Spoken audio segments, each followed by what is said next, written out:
How's it going, people of the Marvel Cinematic Universe? Welcome to another Spider-Man No Way Home update video, but also the future of Tom Holland's Spider-Man going forward. Despite recent comments from Tom being like, oh, I don't know if I'm going to continue doing this kind of thing, they have basically somewhat given away that there is very much so a future involved, and I'm going to get into my thoughts on that, because I have a lot of preferences, as we all do, for what kind of makes our ideal Spider-Man, and I have quite high hopes with what Spider-Man No Way Home producer Amy Pascal just revealed, as of basically they are making more films, and yeah, we're going to get into that. But also, do not worry, as far as in the title when it comes to leaks for the post-credit scene in No Way Home, I will give you much advance warning before we get into the details of that, because those details on the post-credit scene also impact my thoughts on these future Tom Holland Spider-Man movies. And just to let you know, by the way, in terms of how spoilery is it, I'm not a guy who really wants to know leaks, like massive leaks, and this leak, like in terms of a post-credit scene, if it is true, it's nothing to fret about too much. So if that gives you some reassurance going in to hear this, take that as you will. I think a lot of you would be okay hearing this, but if you don't want to get to that part of the video, that's totally your prerogative. But we will be getting into the other stuff about the future Spider-Man movies first. Do not worry about that. But yeah, I just felt like I had to get this video out with a lot of No Way Home hype coming out at the minute. All of us trying to get our tickets as of today, I suppose. But with that said, we get to see it 2 days early in the UK, so I will be bringing out a spoiler-free review.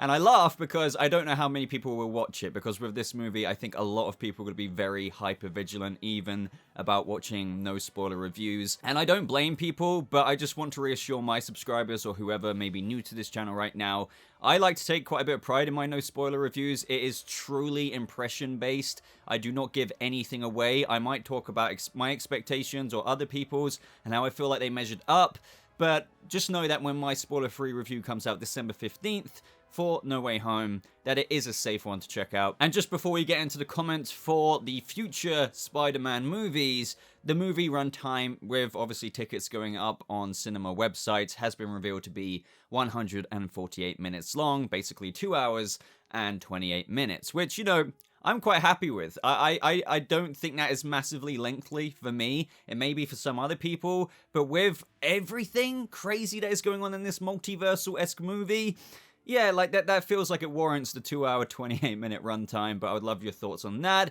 But let's talk about the quote from the interview that Amy Pascal gave to Fandango. I hope I pronounced that correctly. I'm about to read out the very quote, and this is why it is pretty solid in my opinion. And just to give you some context with Tom Holland's comments, this is such an abbreviation, by the way, but he was kind of toing and throwing with the future of his Spider-Man, whereas before he's made comments about, you know, I will be Spider-Man as long as I can be. But I kind of never really bought the recent comments, and now this just kind of washes it out the way even more, if you know what I mean. So very quickly, let's get into the details. With tickets now on sale for Spider-Man No Way Home, Fandango spoke... I feel like I'm butchering that. Fandango spoke with producer Amy Pascal, who was not only an integral part of the earlier Spider-Man film franchises starring Tobey Maguire and Andrew Garfield, but she was also a key figure in negotiating the game-changing collaboration between Sony Pictures, which owns the film rights for Spider-Man, and Marvel Studios, which makes films and TV shows for Disney's Marvel Cinematic Universe. Pascal was quick to confirm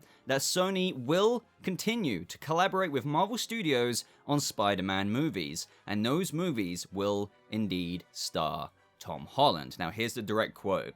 "This is not the last movie that we are going to make with Marvel.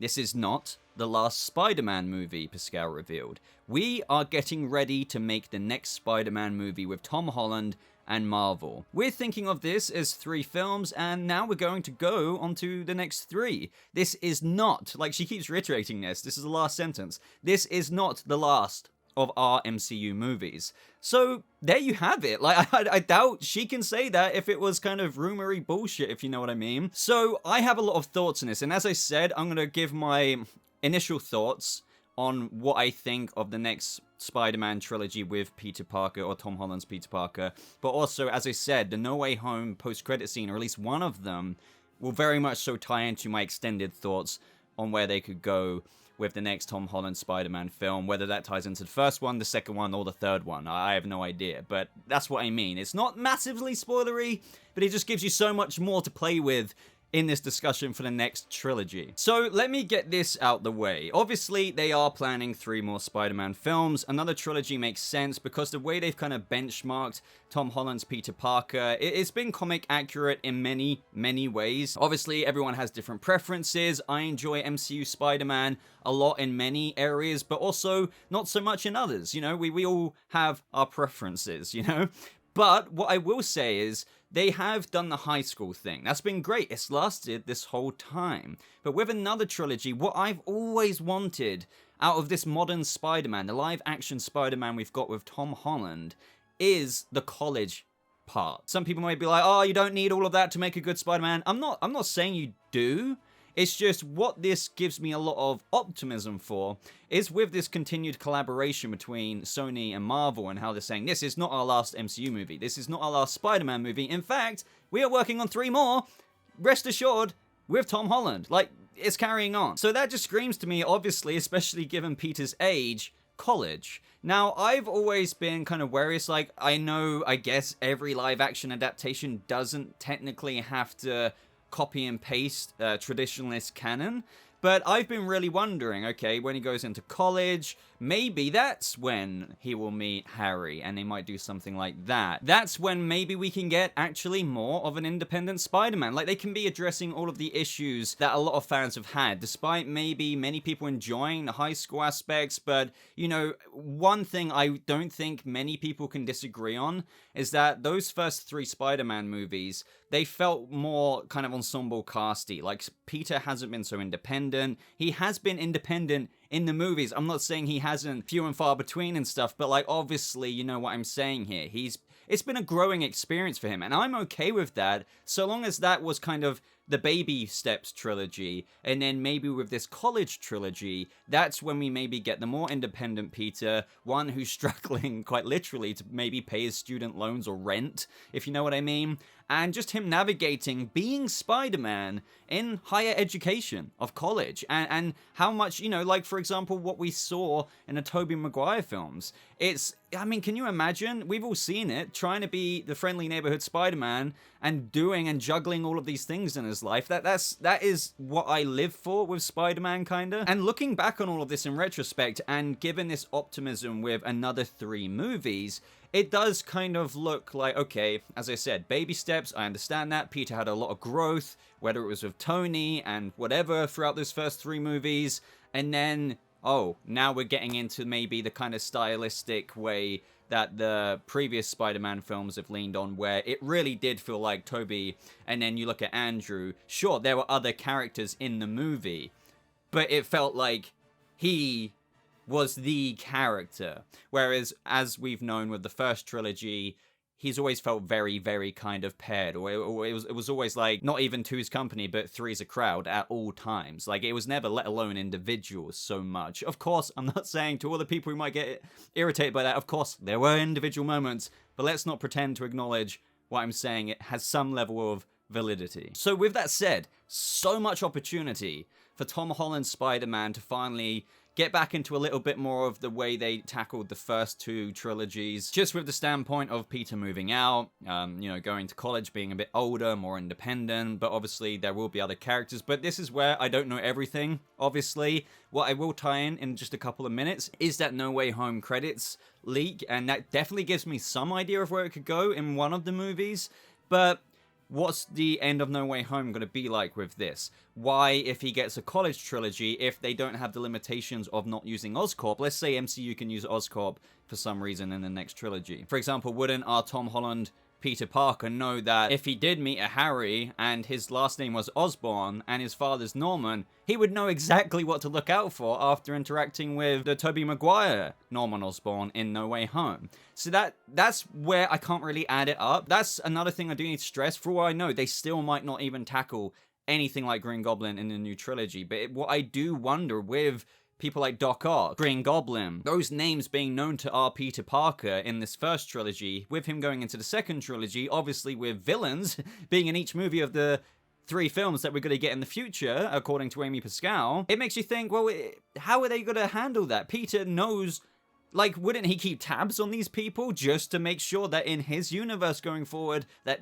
he's just waiting and biding the time for when they actually become their villainous selves? Do you know what I mean? Maybe I am being a bit too short-sighted with that, and maybe they could actually make something good out of Peter already knowing that they have the potential to go where they one day always end up being. For example, Harry or Norman becoming Green Gob, Doc Ock, oh, damn, like, oh, he's starting to work on this technology with the tentacles. Oh god, this means I know he's going to end up like the guy I met in No Way Home. That's what I'm struggling to play with, but as I said, they could come up with a really inventive way of still making that work in the story, despite him already knowing. When it comes to MJ, if my theory is correct about, despite the whole way throughout No Way Home, them trying to sort out the problem, they eventually concede at the end and agree that he's going to have everyone's memories wiped. I know that was the intention of the spell, but I feel like it's fairly obvious, even if I'm wrong, I'll hold my hands up, that MJ is just going to be like, look, Peter, you're going to have to let me go. I will come back to you, don't worry, even if I have no memory of you, I'm confident of that,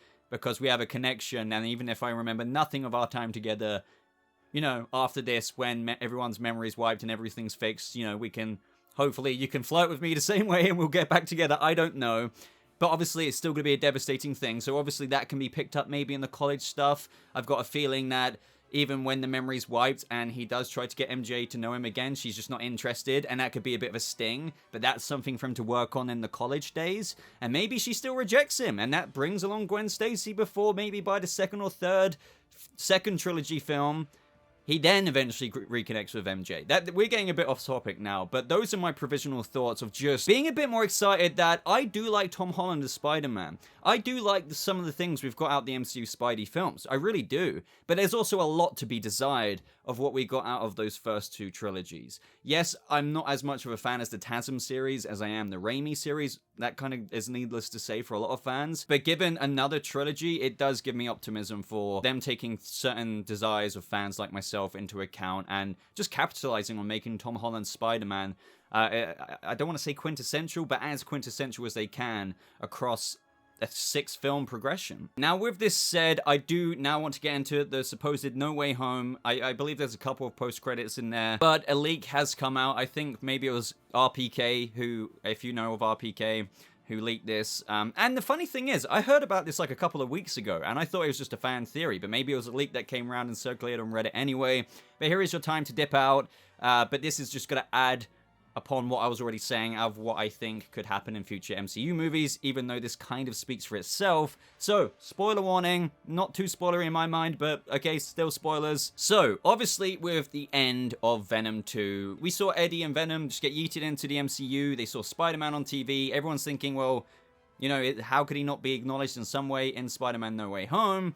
But regardless, believe it or not, apparently in the No Way Home post-credit scene, Eddie and Venom get yeeted back into the Venomverse, I guess you could say, without ever have even interacted with Spider-Man, which, you know, I guess is alright, because I think according to the leak, he's just still kind of confused where it picks up in the post-credit scene, like, what am I still doing here? Why am I here?